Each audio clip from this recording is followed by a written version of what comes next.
In this video, I'm going to show you how to enable sticky scroll with Cursor AI so you can stay oriented inside long files and always keep your current code scope in view. Sticky scroll is a really useful feature because it pins your parent code blocks like functions, classes, and other surrounding sections to the top of the editor as you scroll. That makes it much easier to understand where you are in a file, especially when you're working with large projects or deeply nested code. If this tutorial helps you out, make sure to hit like and subscribe for more quick Cursor AI tips just like this.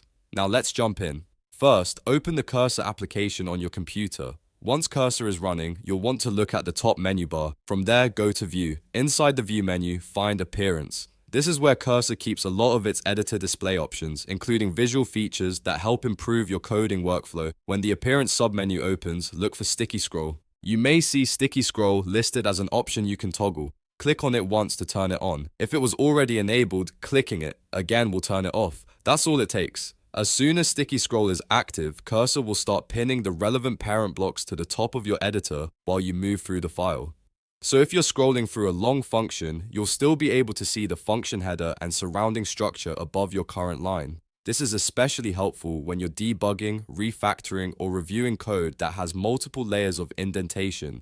Instead of constantly scrolling back up to check which class or function you're inside, Sticky Scroll gives you that context right away. It can save time, reduce mistakes, and make working in large files much less frustrating. If you ever want to turn it off, just go back to View, then Appearance, and click Sticky Scroll again to toggle it off. Cursor makes it very simple to switch this feature on or off depending on how you like to code. Some developers prefer it on all the time for maximum context, while others only turn it on when they're working in bigger files.